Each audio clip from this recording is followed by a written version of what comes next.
The fourth session of the 2024 Ohio State University Extension Beef Team's Virtual Beef School was hosted via Zoom on April 18th.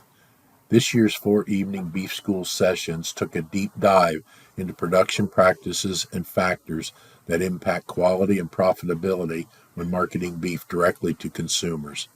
This fourth and concluding beef school session featured a producer marketing roundtable where the panelists shared their views on what works and what doesn't in their operations as they direct market their beef.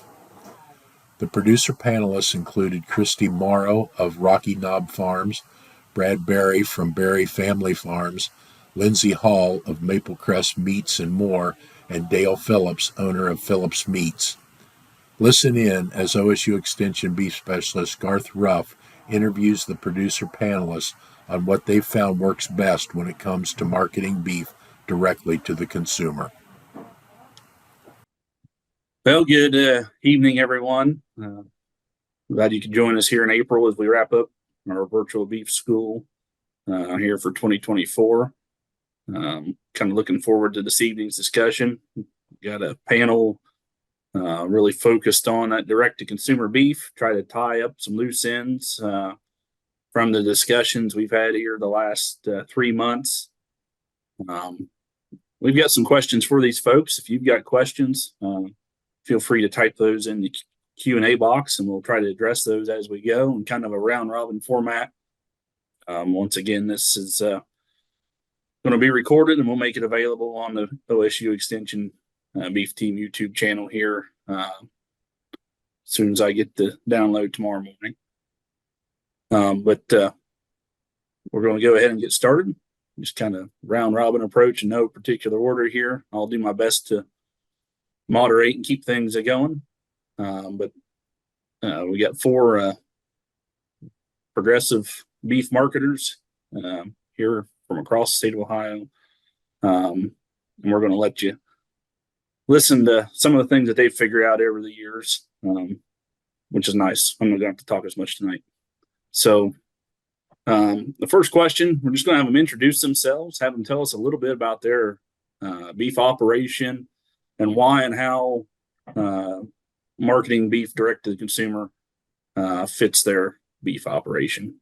Brad, you want to go first, introduce yourself, and tell us a little bit about what you do. Okay, I'm Brad Berry. I live in Fairfield County, kind of near Buckeye Lake region. A lot of people know where that is. We have a cow-calf operation, and then we feed out the cattle all the way to finish. We direct market everything off of the farm. We raise pork, chicken, and beef. That all gets sold directly to the consumer. We raise grain crops that feed our livestock, and then we also have a feed business on the farm. So we're all non-GMO. We market both grass-fed beef, and we market both non-GMO grain-fed beef. It's something that's worked out quite well for us and growing each year, and get along with it quite well. Thanks, Brad. Lindsey, you're next on my screen. Yeah, so our direct-to-consumer business is Maplecrest Meats and More, but Maplecrest Farms, where technically all the beef comes from, is my family's cow-calf operation. We're located in Highland County, Hillsboro, to be exact, about 10 miles south of town. And our seed stock business is our breeding philosophies are really focused on those elite carcass genetics, but also maintaining those other characteristics that the Angus breed is known for. We do some crossbreeding with some Simmentals, but for the most part, we're still a predominantly Angus-based operation. And we have multiple production sales throughout the year where we market our genetics to other seed stock producers all across the country. In 2020, we decided to kind of jump on that locally sourced craze when supermarkets were empty, and we were trying to look for ways to add value to every pound of beef that was produced on our operation. at the time, my husband and I were already back at the farm. My sister and her husband were also a part of the business at that time. So we had a lot of mouths to feed. And so we were just trying to find ways to diversify, add value to every pound of beef that we produced. And then we also thought it would play in well to our seed stock side of things, where we could build a feeder calf program to buy back calves from our bull buyers, help them, give them an additional outlet to market those calves, capture some more value on their end, and plus give me a supply for our storefront. At one point when we first started, we just wanted to be online, but luckily, just kind of luck of the draw and coincidence, we were in some conversations with some prominent business folks in the community, just in passing, casual conversations.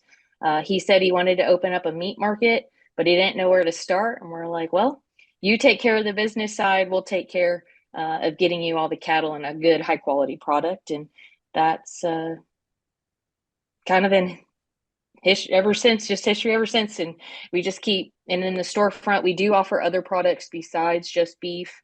We try to keep as much locally sourced from other small family businesses. We source all of our pork products out of Orient, Ohio. Still looking for a good lamb producer. Poultry is also locally sourced. So that's kind of what we do in our storefront. Thanks, Lindsey. Krysti, you want to go next? Sure. My name's Krysti Morrow. My husband and I work together with his parents here in Morgan County.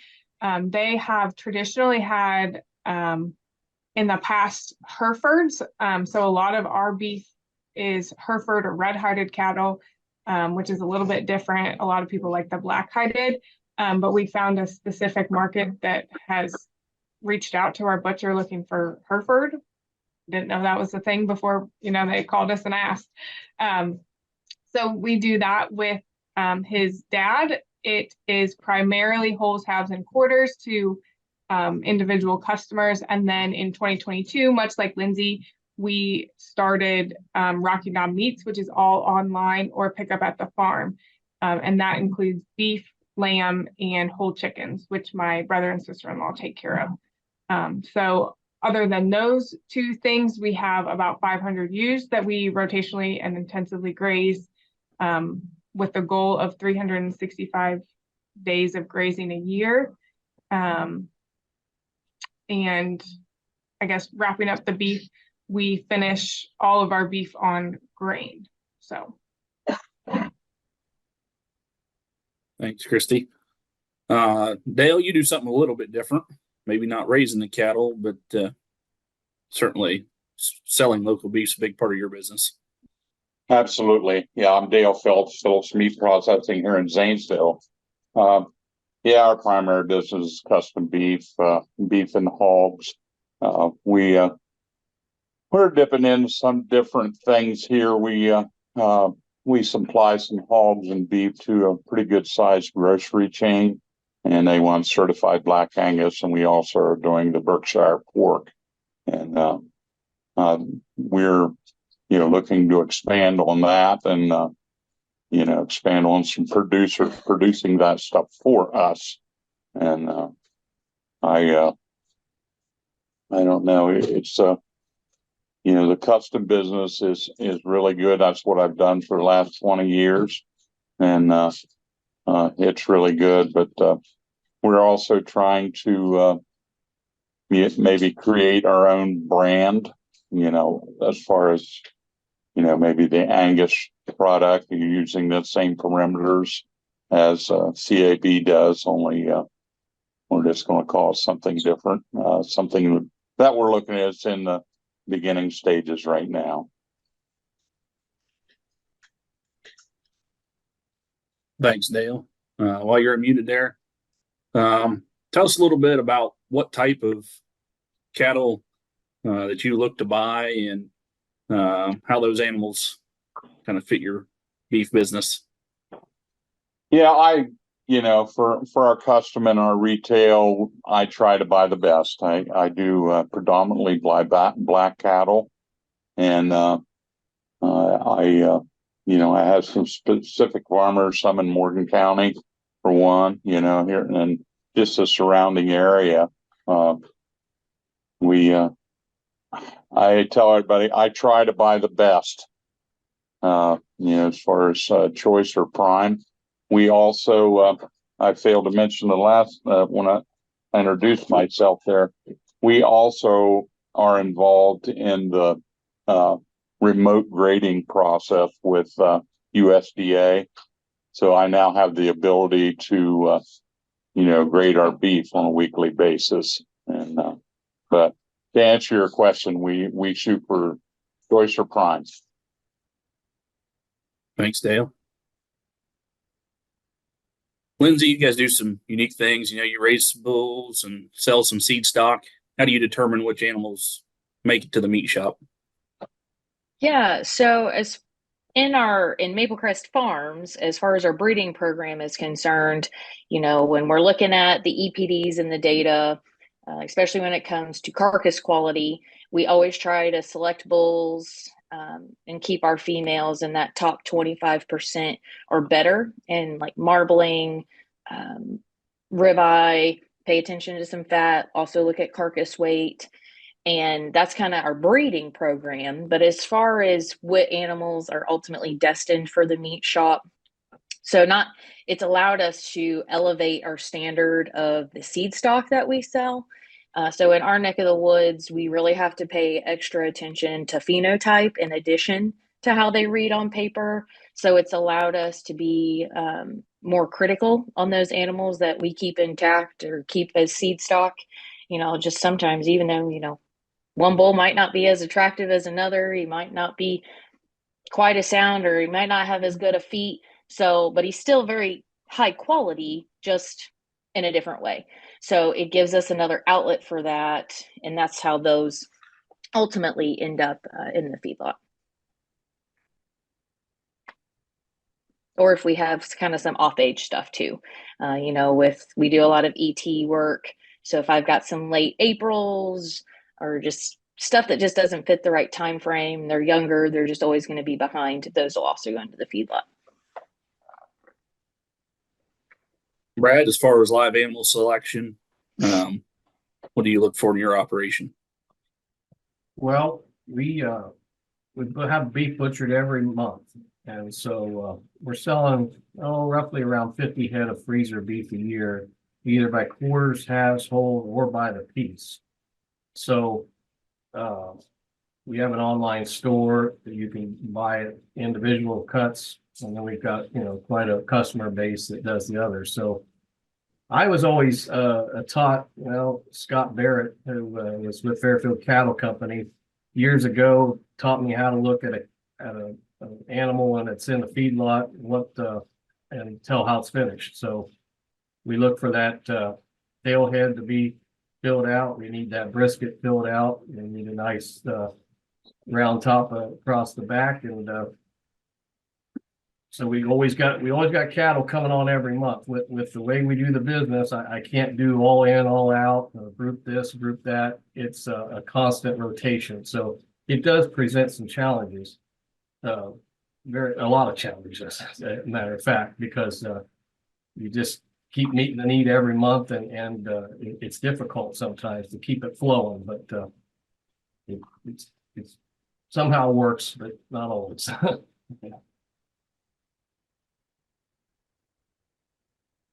Krysti, any thoughts on how you guys go about selecting animals to put in the feedlot?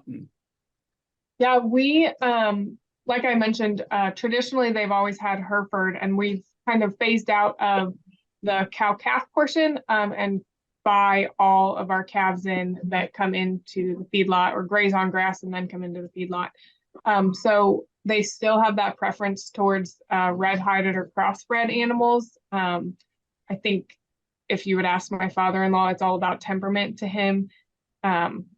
We work with a couple other local farmers to find those. And then, like Brad said, we kind of have the opposite challenges. We have all of our beef done within a 3-month window of the year. So making sure that they are finished on time for those butcher dates, because we may not have another one coming, is kind of the challenge that we have. But yeah, they tend to have a preference towards those colored cattle. Kind of dancing around some questions about genetics, and we'll get to those here in a second. But at some form or fashion, you've all alluded to quality in one way or the other.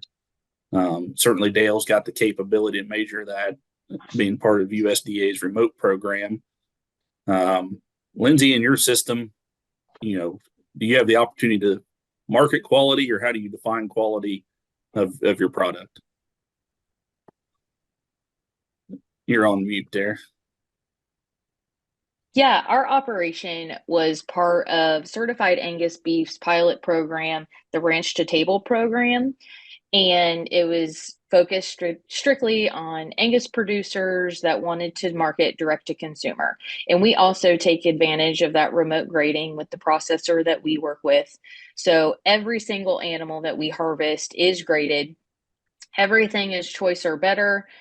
We actually have about a 40% prime rate, which is really exciting.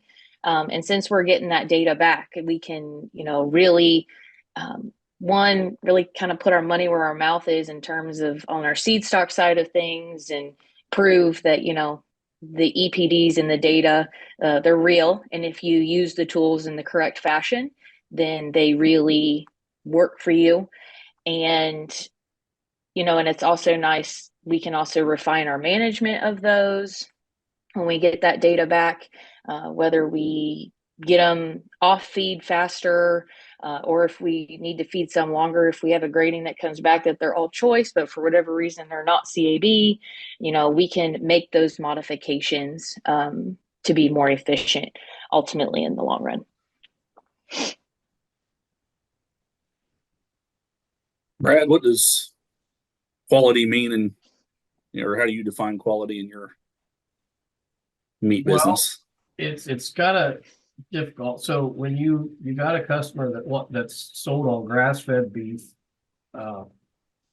it's very difficult to get a grass-fed beef, to be like a grain-fed beef. So we do the best we can, and generally we can get some marbling in there, but we have some clientele that's just got to have it that way. The taste is a little bit different. So on the grain-fed side of things, what we do is they're still out on pasture, but they're fed our non-GMO, all-natural beef. So I try to stir people to that, because you kind of get the best of both worlds with that. And again, we get it to where we believe it's going to be that top quality with the marbling standpoint. And then we work good with the butcher, and it's always my pleasure when somebody comes up to our farm market. We do 2 drop-offs that we do. You can order steaks or hamburger online, and when the customer comes up to me, I'll open up their bag that the family's put together, and I'll pull out that steak, and I'll educate them on what they're looking for, and it puts a smile on my face lots of times when I do see that strip steak or that ribeye steak with that perfect marbling score, where it's the speckles of fat are distributed just right, and they're going to have a good eating experience. So your customer base might define quality a little bit less objectively, but maybe more by production practice. Is that fair to say? Yes. Yeah. I mean, they like the idea, they want to buy off the local farmer. They don't want they want to steer away from the big confinement guy.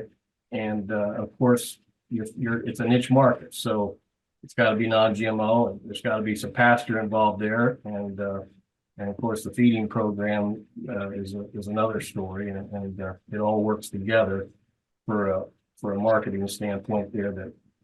That's I guess in one way or word that they're willing to pay more money for, and constantly hear we'll never go back to the grocery store again, beef. And that's a common thing we do. Thanks, Brad. Krysti, how do you define quality to your consumer base? We really go off of customer testimonials a lot. Like Brad just mentioned there at the end, especially our whole halves and quarter customers, they consistently tell us we won't go back to the grocery store. When can we get on the next list? When they're getting low and whatnot. So that, I think, speaks to itself. And word of mouth, I know this is the next question, but word of mouth is also, our customers are sharing that the beef is quality. I can't speak like Lindsey and Dale were talking about of like the true grade that it has at the butcher. I'm not sure that ours does the remote grading, so that's not a question I'll have to ask. But those customer testimonials seem to go a long way, and they share their real opinions. They aren't afraid to hold back one way or the other. So that's worked in our favor. And I guess, Dale, along these lines, a little bit of echo there. Dale, along these lines, since you've been part of that remote grading program, I mean, have you had customers wanting to source specifically choice and prime beef? How has that changed your marketing of your product? Yeah, well, we're just really introducing it to we're just working out the kinks of it now, but it's something that if they buy a beef from me, I'm just going to have that there, and I'll say, well, this graded, whatever it might be, and there is some interest, some people that sell custom beef. I've had a lot of people say, hey, can I get mine graded? And then I can sell that, So we've had a pretty good response with this. And kind of the last question that I had, certainly my background's animal science. Marketing was nothing I took an interest to in college, or web design or any of that stuff. I guess we'll kind of go back to Krysti, since you kind of touched on this. How do you reach, potential customers? So the wholes, halves, quarters, the list is kind of full and at capacity, and it's full of people who have been there, for about 15 years since they started. They just keep coming back. When we talk about the Rocky Knob meat side and the cuts, that is pretty much all done through social media and building an email list, which is derived from social media. I haven't, mastered the Google algorithm to get to the top of the search when people search local beef and they're in the Southeast Ohio area, or even anywhere, because we can ship nationwide. But the social media, we've found that there's kind of a sweet spot in finding the time of day and the right combination of a post versus a video that gets shared far and wide. And then all the emails then that come in from that post are how we kind of keep people going with weekly emails. Brad, you're a little bit closer to Central Ohio.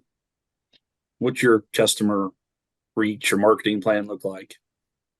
So about 15 years ago, we started going to farm markets, and we would go to Lancaster and Pickerington. They're both too close to us. And we started selling our beef and went there with a little bit of eggs. Saw guys selling pork and knew that I used to raise hogs, so brought that on. And then some people wanted chicken, so we brought that on. But beef is where we got our start. We went to farm markets for maybe 7 or 8 years. And I had everybody write down their email address on the table that they came to. We built up a list of 500 email addresses, and the farm markets are tough. One of them was in the afternoon. 2 o'clock in the afternoon, you had to stop what you were doing and pack up and get ready for that farm market. We were usually baling hay or something. So we decided to do an online store, and we found a family in Indiana called, and we had a program that all set up exactly what we wanted. And so we reached out with that email address. And so now we do 2 drop-offs every 2 weeks. We do it. People place their orders online, and we do go back to where the farm market was in Lancaster and Pickerington, but we only have to sit there for an hour and a half, and they pick up their order.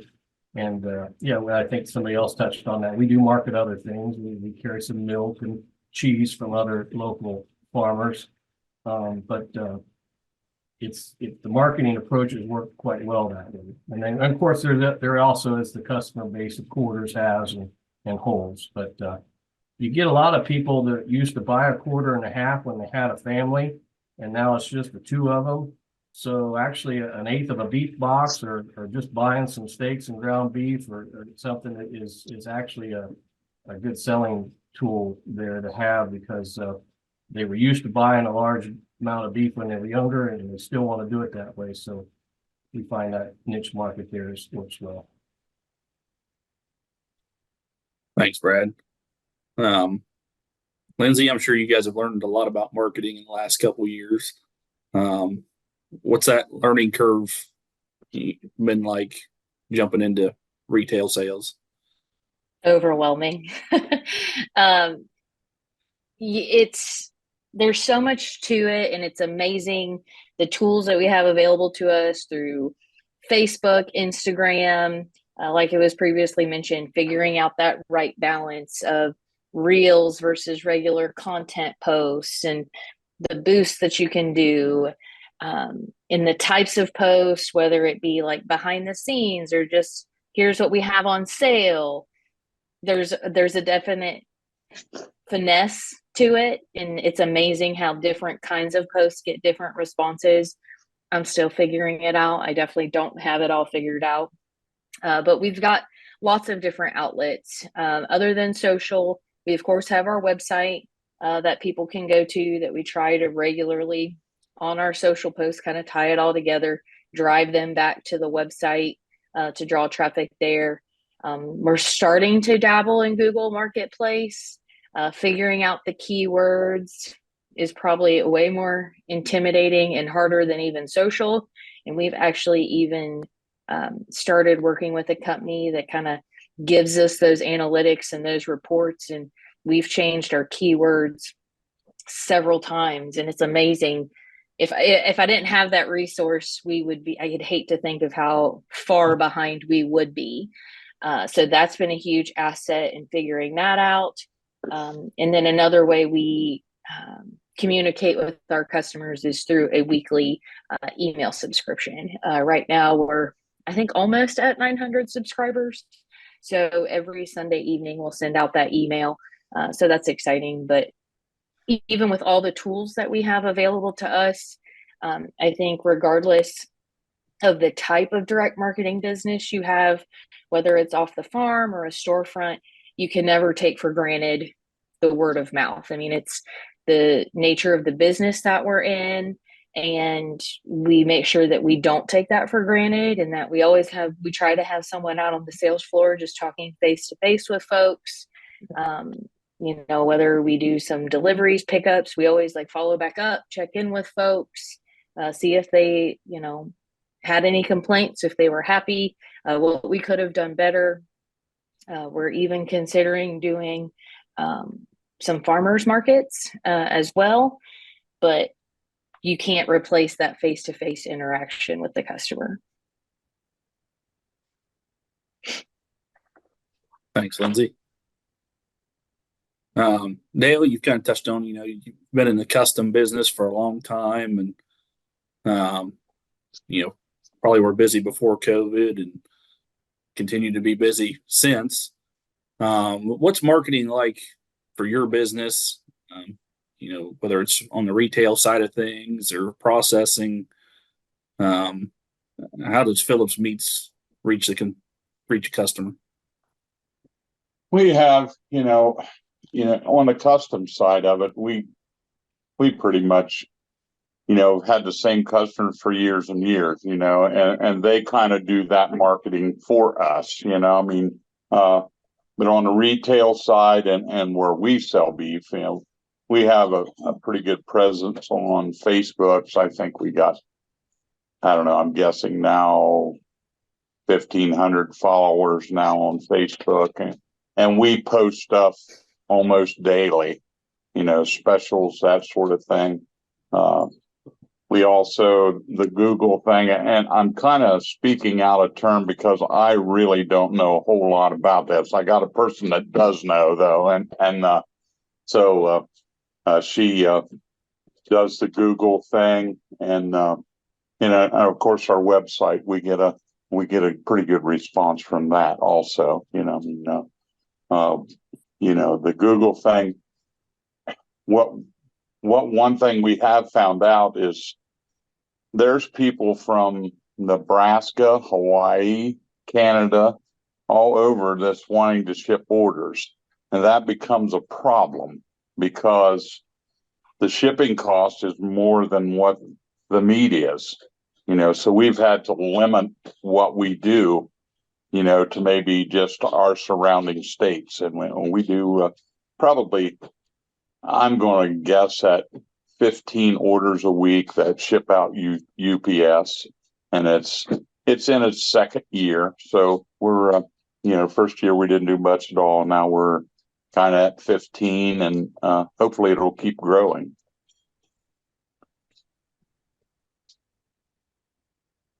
And I guess another question that comes up when we do programs across the state, it's easy to sell steaks for most folks. What do you do with the lesser value cuts or a surplus of ground beef? What does the logistics behind that? How do you add value? I guess, Dale, you want to take a swing at that one? Yeah, well, we've developed, lunch meats. We do a lot of that, for, the burger, we've tried to reach out to some bigger customers, to take the ground beef.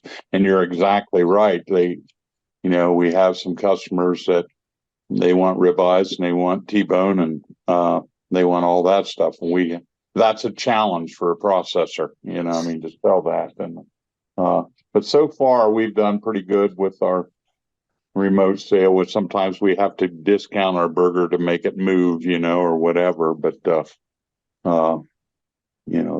the bologna. We have a pretty good following for jalapeno and cheese bologna, which eats up a lot of burger, a lot of beef, so that's kind of what we have done.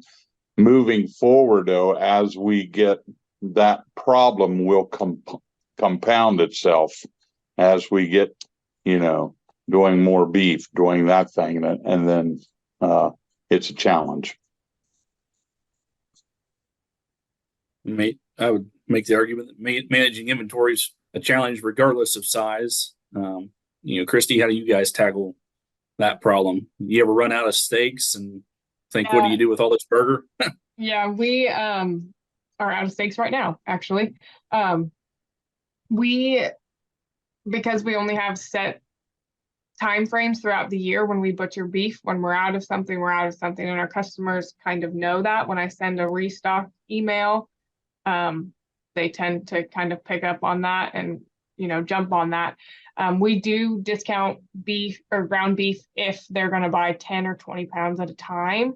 We kind of market it as like a stock up on your ground beef, and then roast and soup bones are the other thing that we tend to have more of. And I think roast is just like the time of year. Not many people are going to cook a roast in the middle of the summer. So we kind of see that one as more of a seasonal thing. And they'll just hold over until the fall. But yeah, discounting the ground beef has been a key to keep it moving for us. Water. Yeah. Lindsey, what's logistics management as far as cuts look like in your retail business? Yeah, inventory management makes me want to quit on a daily basis some days. But we too offer the bulk discounts. If you get bulk, 10 pounds or more, you get so much off.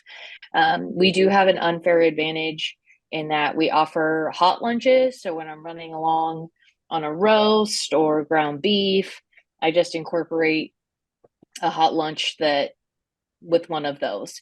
So that gives me additional outlet.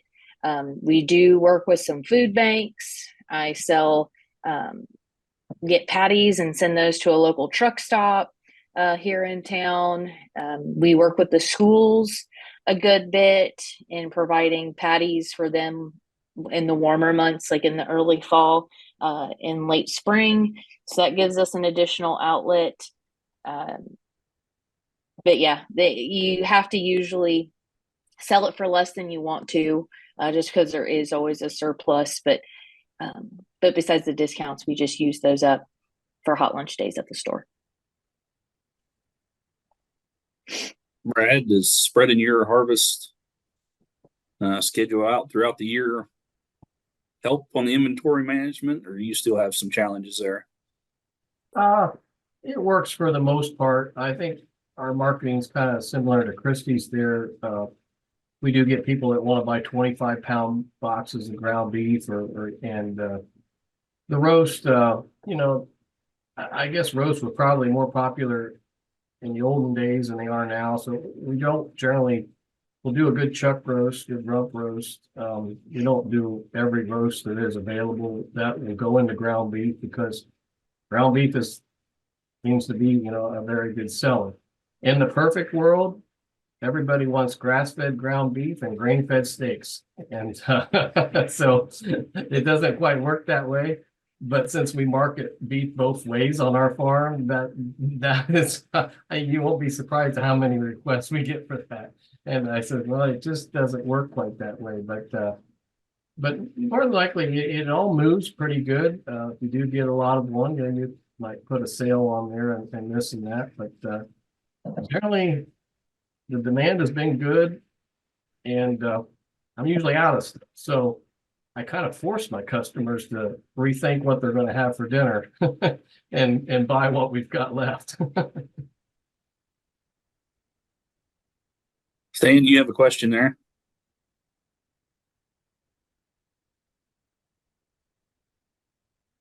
I'm curious, moving forward, where do you see this going? It seems that the pandemic caused an explosion in locally sourced beef. Is it going to continue to grow? Do you see it leveling off, or is it already leveling off? What's the future? And then the tremendous demand for choice and prime just blows my mind. It's been going up for 15, 20 years and keeps increasing. Can those demands continue to increase, and can we keep up with them? Lindsey, you want to swing at that one first? Yeah, I do feel like the locally sourced craze is here to stay. Like, I don't really think it's a fad. Like it was mentioned earlier, once people try our beef, they're like, yeah, I'm not going back to the grocery store. This is totally different. The taste is different. The tenderness is different. And once they get a taste of that quality, they usually don't like to go back. And plus, and then they love the locally sourced part of it even more. So I do think that is here to stay. As far as Stan's comment on the price of beef and, the demand for a high quality product, I mean, every year they prove that the consumer is willing to pay for a quality eating experience. We're never going to be like pork or poultry in terms of cost, but people really value that quality eating experience. And we just really have to lean into, when someone buys a big tomahawk steak or, they're really not in or a bunch of fillets, like it's an event, it's an eating experience. And so we just got to play into what our strengths are. We're never going to be the cheapest product on the market. I do feel like eventually we will find a breaking point as far as cost. I don't know if we've gotten there yet. I know I probably undersell some of the stuff I have in my store because I was like, well, I'd never pay that for a steak, because it's always been so readily available. But every time I am forced to raise my prices, I'm like, this stuff will never sell. I'm not going to be able to move it, but people continue to buy it because they care about the quality. So I don't know what that upper limit is. I don't know when the customer will stop. I mean, if some of these other market fundamentals don't change, as far as inflation, cost of living, it will probably put an extra strain on the market and the prices that we can charge. But right now, it's pretty exciting to be in our line of business. Brad, any thoughts to Stan's question? We did see a big, when COVID hit and the food shortage craze was on. Wow, you see how the public panic in a situation like that. I mean, our sales doubled, tripled overnight, and we were sold out of everything until that panic rush went off. Now, we picked up a lot of new customers. Some you never saw again, and some stayed on. But as everybody else has touched on, they tasted that, and then they realized it was a lot better than what they've been getting. And I am concerned about the price of beef. It is really high. I never dreamed that we buy feeder calves as well as what we raise here, and it's quite expensive to buy a half a beef, and I'm surprised that people keep on doing it. You gotta eat, and if you might as well, once you're into the quality like we've all tested on there, it's they keep coming back. But my oh my, it's beef. You hope it's not going to price itself out of the market, but so far so good. And like Lindsey said, it's a great time to be selling beef.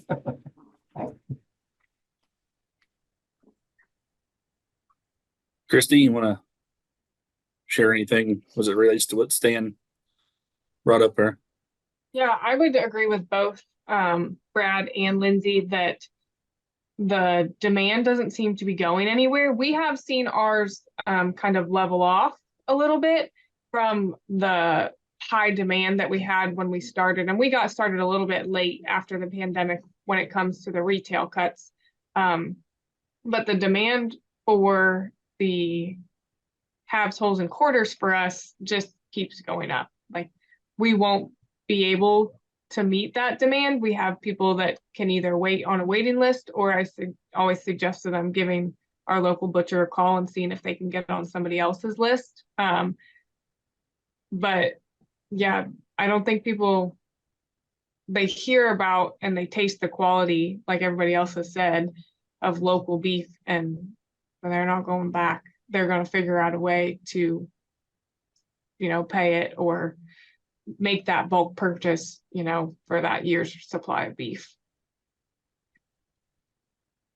Dale, switch that question over to you. How do you,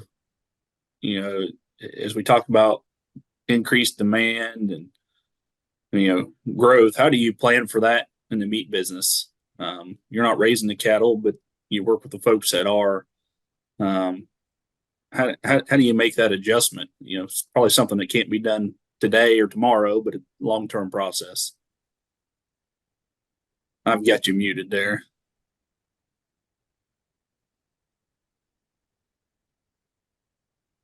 Still on mute.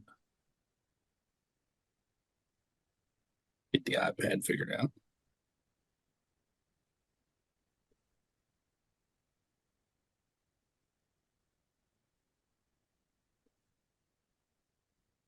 How about that? There we go. All right. Okay. Yeah. The demand, pandemic, it just went out of control. We were a year and a half out. Now it's a year out. to me, it has slowed a little bit, but I don't see it slowing a whole lot for the local thing. And one of the things that we haven't talked about, our government thinks that too, because they're putting grants out trying to get small processors like me to produce more and get away from the bigger packers, that sort of thing. So I see it. I don't see it slowing down. It may, slow a little bit, but not a whole lot. I think the people, with the folks that we have on the panel today, they stand behind all their stuff. They make, when I sell a beef, I tell them, if you don't like that beef, bring it back to me. I'll refund your money. Go to Walmart and say that, and I think people like that a lot. They know where it come from and somebody is standing behind it. Yeah,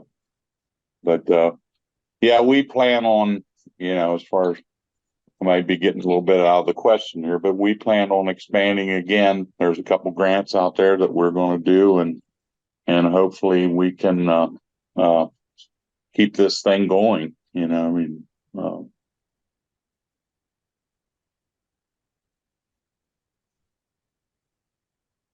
Any questions for those online? Feel free to type those in. As we kind of come up on the hour here, question I like to ask, a lot of farm enterprises, or, as we sit down and, do some things, and work with producers on the extension side. The question I often ask is, what's something you wish you would have known or something you'd have done different thus far? I spent this morning with a previous rather large dairy operation that just made the switch to beef cattle here in the last couple of years. We had this conversation this morning. As it relates to selling beef and working with customers and kind of all the things we've talked about, I guess if there's one thing that you wish you'd have known when you started or would have done different, Brad, maybe what would that have been? Well, if I could go back in time, when I graduated from high school, I would have went as deep in debt as I possibly could and bought as much farmland as there was to buy. Because I never dreamed it would be what it is today. But no, I've been raising cattle my whole life. My father always sold freezer beef, and then I dabbled in it a little bit. So I used to farm and work off the farm at the same time. And when I came back to just farming, that's when all this evolved for me. I sat down with my wife and I said, I don't want to work off the farm and farm both anymore. The farm's either going to make it or we're just going to get rid of it. So this direct marketing thing is a result of that decision. And it just grew steady over time. So yeah, there was a few things we could change here and there, but I think it grew slow enough to where I could change this and that. And I don't think it went too bad as far as that goes. And now, as Dale alluded with his packing business there, you can't no longer say, oh, number 24 is getting ready to go. I'll call up my butcher and I can get him in next week or in 2 weeks. That's no longer there. So that's kind of why we keep cattle going every month, and we've got scheduling dates every month. And that's how that's evolved as far as, and that's been a challenge of an evolution of doing that, but you get used to it. Krysti, what's something you wish you'd known or done different? You might touch on a lot of this is relatively new to you, with your background. You want to talk about that for a second? I would have taken marketing in college. That's what I would have done. Levi and his dad, they do a lot of the management and the production side, and I do all of the marketing and the website and all the online stuff. So we kind of say, like, they take care of the live animal and I take care of it after it's in the freezer. I would, well, I guess it probably wasn't even available when we were in college because Google has just exploded and the algorithms and things change every day, it seems like. But figuring out and, you know, learning and knowing right from the get-go that the amount of time to market and, you know, do everything on the backside and behind the scenes was going to be much more than we had originally thought, and kind of planning that into how we were going to expand everything. There was a very sharp learning curve when it came to shipping. Like Dale said, shipping is about impossible when it comes to a frozen product that needs to arrive frozen. That in itself could be a whole college degree now, it seems to me. But yeah, that marketing side and the back end behind the scenes is what I would have done. I'm sure Levi would have a different answer, but Probably longer one too. oh, much. Lindsey, what's something you wish you'd known back in 2020? You know, I was trying to think of what I would have done differently or things that I wish we would have done. And I really feel like all of it was kind of in God's timing, and it was all really right place, right time. Like we had the infrastructure built in our farm to be able to handle the demand that we'd see, you know, through various industry connections that I've made throughout the years, help me really get the right people in my circle to help it all be successful. But the one thing I probably would have done differently was stick with my ag business minor and pay more attention to those business classes, and especially on the marketing side. Like she mentioned earlier, like the tools that we have now, we didn't have back then, but it would have been a lot less stressful if I would have been more comfortable with the business side, the strategic planning, building that business plan to make sure you have a successful model. I probably would have saved some gray hairs and stress. Some similar themes there. I guess, Dale, you've got a little bit different perspective. You've been in business a long time, but maybe never, 20 years ago, maybe didn't know what to expect in 2024. Yeah. If you'd have done something different. If my dad could see what we're doing today versus what we did back when he was involved, he wouldn't understand at all, And I was kind of coached the same way, my dad taught me and computer skill. I'm computer illiterate, and that's a bad thing in today's world, you just you have to have that. The other major thing that I would have did different, I have just 50 acres here that I owned. I built right in the daggone corner, and I'm 20 feet from my neighbor. So if I want to add on, I can't do it because, I can go west, but I can't go east. And I would have positioned my plant. It's probably kind of irrelevant to you guys, but it's a problem for me. And we've added on twice, and just getting wider and longer, but I can only do it one more time. And then, but hopefully that'll be enough, to supply the local that we want to be in. Stan, you have any other questions? I'm not seeing any in the chat box. No, I think these guys nailed it. I really appreciate their being so forthright with what they're doing. This has been really, really good. Yep, certainly appreciate all four of you, one agreeing to do this, and two being willing to share here this evening. with the group we have online, and I'm sure it'll get some traction as far as the recording. Yeah,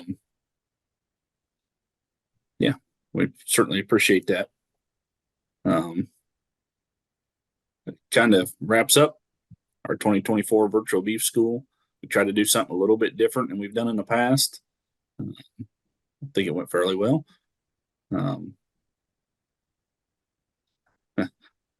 Stan's putting messages in the chat box there. I don't know if anybody else can see them, but here's a Q&A.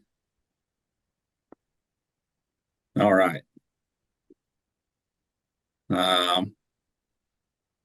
Krysti, you want to tackle this one first? The question, any recommendations on how to make the transition from sides and quarters to retail sales, parts and pieces? Work with your butcher. Try, when we started, we just kind of went with what you see in the grocery store in terms of what we got cut to offer in those retail packages. Working with your butcher, and Dale might be able to jump in on this, is really key, making sure that everything's kind of uniform so that when those customers come back, they will receive the same thing that they have gotten before. And then past that, really know your numbers is what I would say. That's an important role no matter what part of this business you're in and no matter how you're marketing. But knowing what you have to have per animal to break even and then what you want to make on that. And that will vary kind of based on the product and the cut. But that's something that every individual has to decide for themselves and their operation. But knowing those numbers is really important.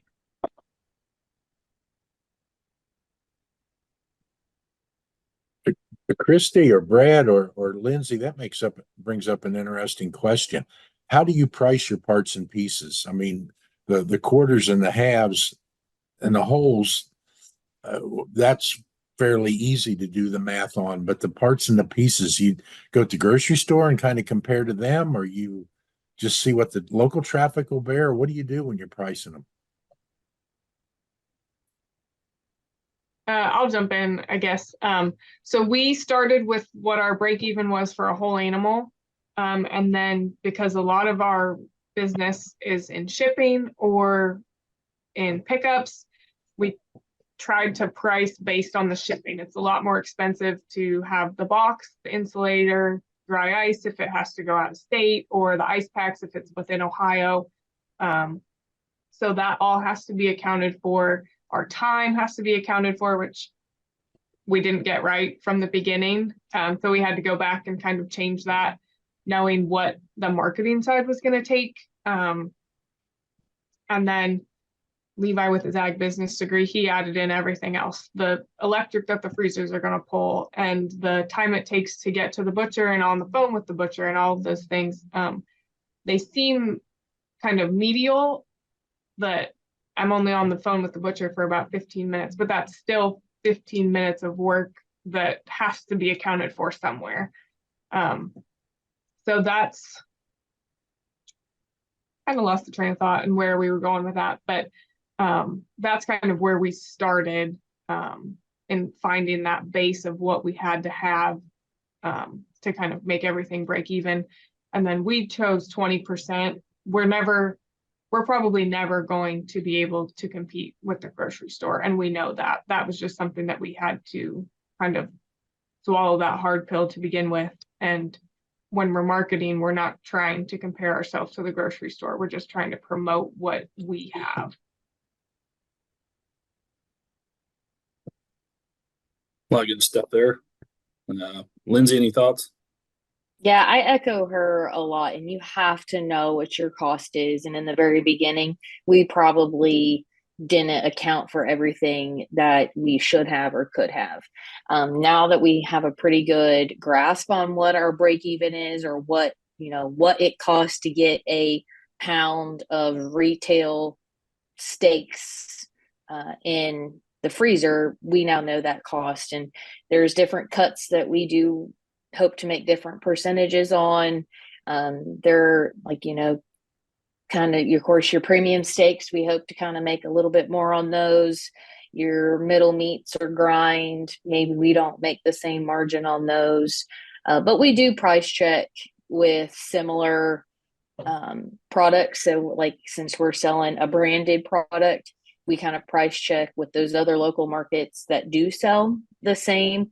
Now, we know we're never going to be competitive in a sense, and we're never going to be the cheapest, but we just make sure we're not really underselling ourselves or really overselling it. So, there's that definite balance that people are willing to pay for a product where they know where it comes from, a quality product, but you still have to keep it within reason. So we do some price checking around just to make sure we're reasonable. Brad? Yeah, a lot of the same, but the lady said there, you start out with the freezer beef price of selling a whole beef or a half. So you base it there, and then you gotta break a beef down, lay it out all on the table, and know how many steaks you got, how many ground beef you got, how many roasts you got, the brisket, and then price it all out. And then I think one of the biggest mistakes that a farmer always does, he's very good at knowing his cost of production, but he never wants to put in his own labor costs. And when you start selling it individually, there's a lot more labor involved. There's a lot more handling, there's more marketing. And so you got to make sure you get paid for that extra labor. And when you've got a farmer mentality, that doesn't always work for everybody. But then again, it comes into that marketing realm there where everybody skipped in college, and I didn't go to college, so I had to learn it from the school of hard knocks. But yeah, you start with that base and then break it down, and then I price check too. I get on people's websites that's doing the same thing I'm doing, and I'm looking to see what they're charging, and I try to, I say, well, they're doing well, and this is working for them. This should work for us, and then I get that spreadsheet out and check it and make sure that we're getting paid for what that extra labor is. Because you bring it home from the butcher, you got to package it, you got to put it in the freezer, and you've got to take the order, and you've got to pack it and ship it, or have them pick it up, and yeah, you gotta be paid for that. Dale, your cost of production changes week to week as you buy cattle. How do you tackle the pricing part? Well, the retail part of it, all the beef that I buy for retail, every piece is weighed, and it's put on a spreadsheet, and then we calculate, what our cost is. Harvest fee runs 15 cents is what my harvest fee is, and then we get somewhere in the area of 50 cents for processing fees, that sort of thing. So we incorporate that all in there, and it's all on a spreadsheet, and that's how there is. When I first started, we didn't have any of that developed, but it's either FSIS or USDA puts out a chart that, and you may know something about that, but it says, well, your chuck is 30%, I'm just throwing numbers out there, is 30% of the weight of the carcass, but it's 40% of the money that you're going to get out of it. And that did help us a lot, in the beginning to get us started on this thing. But yeah, it's a tough thing. You can lose money pretty quick. The thing about, shopping and for prices, a lot of these bigger chains and stuff will discount their meat to where, it's a draw item. you'll pay this much for the meat, but then you go on down the line and the bread's $5 a loaf or something like that. So they can play that game, and you got to be real careful with that to make sure that, you know, they aren't using it as a draw item and you don't base your price off of that.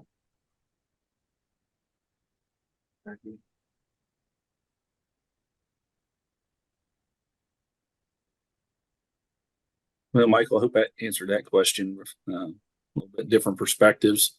In the chat box, I'm going to put a link to our farm office website.